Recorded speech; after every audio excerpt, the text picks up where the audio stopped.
Santa Catarina, e eu ouço uma batida de palmas no portão, volta e meia, né? Tem alguém, né, batendo no portão, e olhei assim lá de cima, não reconheci, desci, né? Quando dou de cara, assim, era a pessoa querida, a Marlene, né? A dona da ex-creche, e que veio nos visitar, e assim, olha, foi assim, aí conversamos muito, né, falamos, né, de tantas coisas, recordamos os tempos do Nicolas bebê pequeno, que foi com 2 meses para a creche dela, imagina. Então, assim, fiquei muito feliz, muito grata. Então, o que que é o pensamento, né? Nessa semana, há poucos dias, eu pensava e ainda comentei com ele, por onde anda, será? A Marlene. Então, assim, realmente o pensamento faz toda a diferença. E que bom quando a gente tem essa energia boa. Então, ela está muito feliz, ela veio, porque ela tem uma afilhada aqui em Guaíba, né, que está se formando, se forma hoje, né? A formatura dela hoje à noite. Então ela veio, né? Que aqui estava aqui no nosso bairro, já encontrou a casa, imagina, né? Quanto tempo a casa já está modificada e tal. Então, assim, é muito bom. Essas coisas dão uma satisfação tão grande, né? Um prazer tão enorme, né? De saber que a gente, né, mesmo que a distância, né, nos separa ainda quando são pessoas verdadeiras e amigas, né? A gente ainda, né, a gente guarda no coração. E, e a gente tinha perdido o contato, enfim, e pelas razões da vida, né, que as coisas vão a gente acaba, né, se perdendo, enfim, né, entre aspas, né, se perdendo. Então, realmente, né, o universo, ele conspira muito, muito mesmo a nosso favor, desde que nós sejamos abertos para isso, né, e isso é muitíssimo bom. E tu falavas também ali, um comentário anterior dos relacionamentos abusivos, ela me contou que passou por um período de um relacionamento abusivo, né, mas que graças a Deus, né, ela durou muito pouco, né, ainda bem, é uma pessoa inteligente e tal, mas a gente sabe que, né, acontece em todos os lares, com qualquer pessoa, enfim, independente da cultura da pessoa, né? Então ela conseguiu, graças a Deus, sair, né, desse relacionamento, e eu fico muito feliz por ti, por ter tomado a decisão, não ter se deixado prolongar por tantos anos, né? Como muitos, assim, acontece aqui, infelizmente, por várias razões, enfim, demoram muito para tomar a atitude de largar, né? Então, fiquei muito feliz e muito grata. Um grande beijo a todos vocês, né? Nosso Papai Noel já está chegando aí, né? E que nos traga bastante sabedoria, né, para o próximo ano, bastante discernimento, né, humildade, amor dos nossos corações. Um beijo em cada coração. Valeu, Vera Lúcia. Agora, doutor Maia, dessa fala aqui, né, da Vera Lúcia, essa experiência, me chamou a atenção o fato desse sincronismo, porque ela tinha pensado na amiga. Não, isso Jung fala que são as chamadas vivências sincrônicas. Ele tem um exemplo bem claro disso, uma paciente dele que falava. Quando ele ia falar, ela olhava o relógio e não deixava ele falar. O Jung, para não dormir, ia até a janela e ficava olhando em pé, até que um dia ela começa a contar um sonho forte que a paciente teve, e aí ela conta que ganhou no sonho um presente que era um anel, que tinha engastado no anel um escaravelho, quer dizer, na visão, como um cascudo. E o Jung está parado na janela, olhando para fora. E daqui a pouco começa uma batidinha na janela, no vidro, e ele olha assim e vê que é um cascudo que está batendo. Aí ele abre a janela e pega o cascudo. E aí, era um cascudo daqueles bem amarelos, que são mais raros, e aí ele chega para a paciente e diz assim: é este o cascudo? É este o escaravelho? A paciente levou um susto, e a partir desse momento ela mudou completamente e começou a lidar melhor com a obsessividade, quer dizer, zona gatilho. Então, a sincronia são estados acausais em que eu penso em alguém por acaso, e daqui a pouco vira uma esquina e encontro. Esses estados acasais é uma linha sincrônica, hipoteticamente, sem uma explicação racional. A gente diz assim, o universo conspira a meu favor. Mas são explicações que não caracterizam, mas os eventos são fortes. Sim. Pessoalmente, para cada um, né? Isso é mais ou menos como se a gente tivesse uma espécie assim de... Claro que vou fazer uma analogia, mas estradas, canos que se intercomunicam. Bom, quem foi que falou que é uma teia, né? Que nós estamos na teia da vida? Não, é que aí entra outra coisa mais complicada. Todo mundo vê que ela falou na linha quântica. É que se descobriu que na zona mais profunda da matéria há um emaranhamento. Tudo tem que ver com tudo, nessa base mais profunda da matéria. Então, ao se falar da mecânica quântica e da estrutura da relatividade, tem um físico que juntou as duas teorias, aí a mecânica quântica, ou o quântico, começou a ser falado como se esse emaranhamento do subatômico tivesse que ver com o atual também, ou distante do subatômico.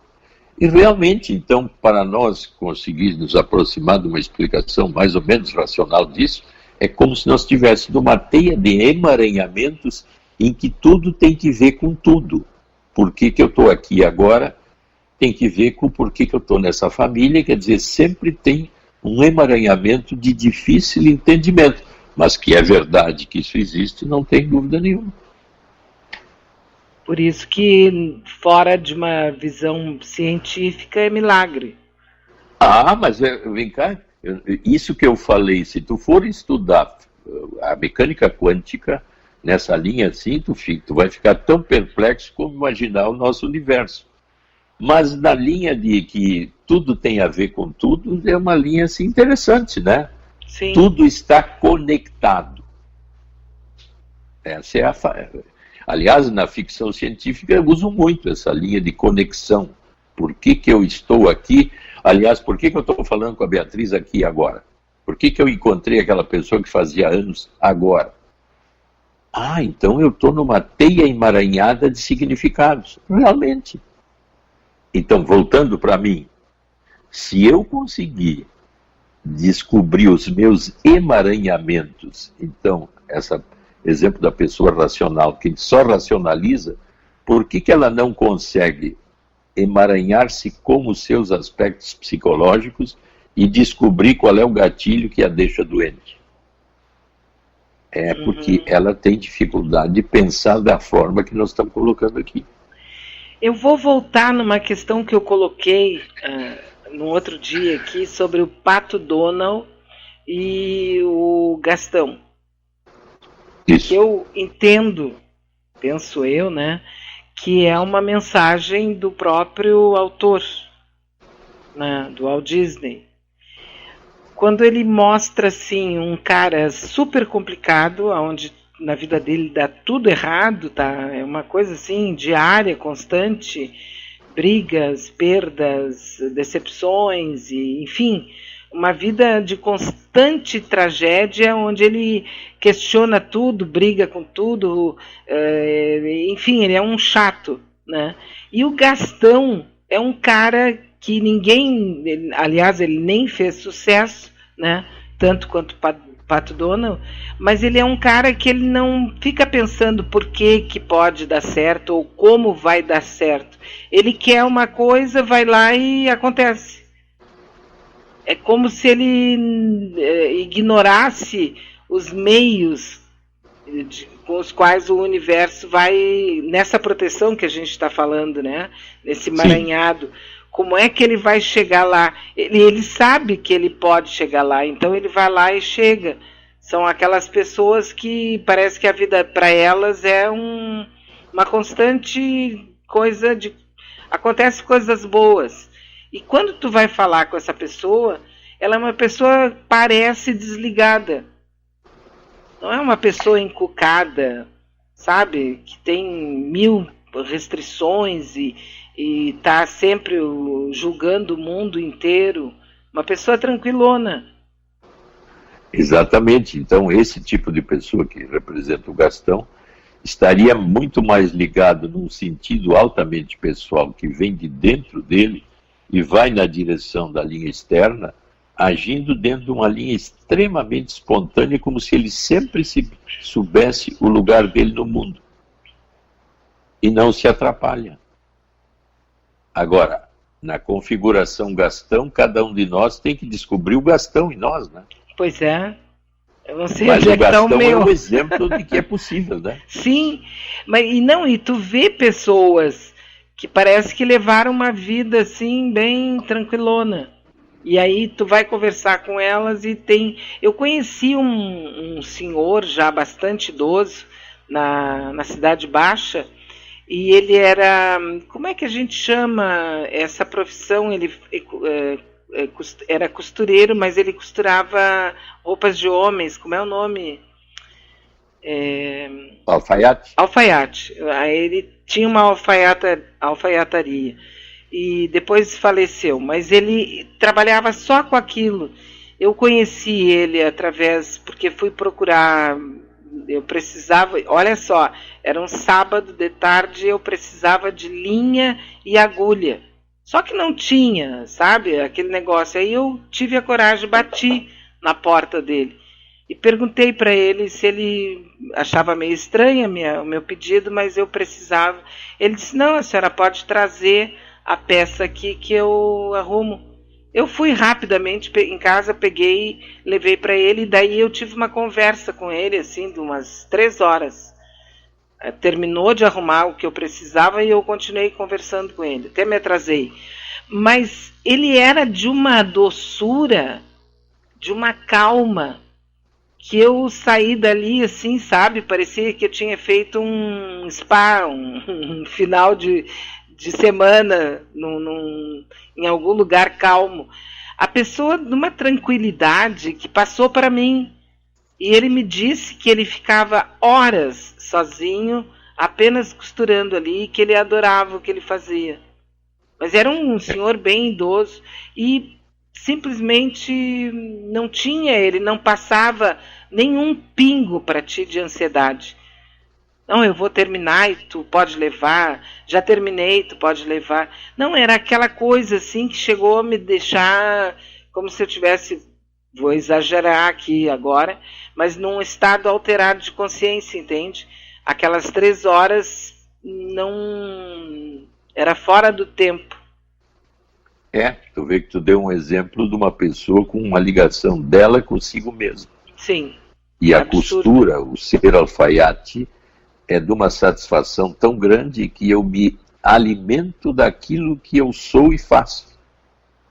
Quer dizer, esse caminho, essa vivência é altamente pessoal e teria que ser descoberta por cada um através de, provavelmente, gatilhos. No momento que tu chegou perto dele, ele foi o gatilho da paz que se instalou em ti. Uhum. É como se tu ficasse sincrônica com o estado de calmaria, de intensidade de vivência dele por um tempo. Ele era curativo de estresse em relação a ti e ao ambiente que o cercasse. Eu até depois, quando eu passava por ele, eu chamava ele de guru. Sim, porque é uma sensação de que alguém está consigo de um jeito que eu não sei explicar, mas eu quando chego ali eu fico admirada e até sinto uma paz que vem dali. Isso. Porque tu disse que tu ficou quase em nirvana. Exatamente, passou, e eu sempre 3 horas para mim, e ainda mais com compromisso, ia ser uma coisa, né, rápido, termina. Sim, tô atrasada. Ficou contagiada por uma paz que vinha dele.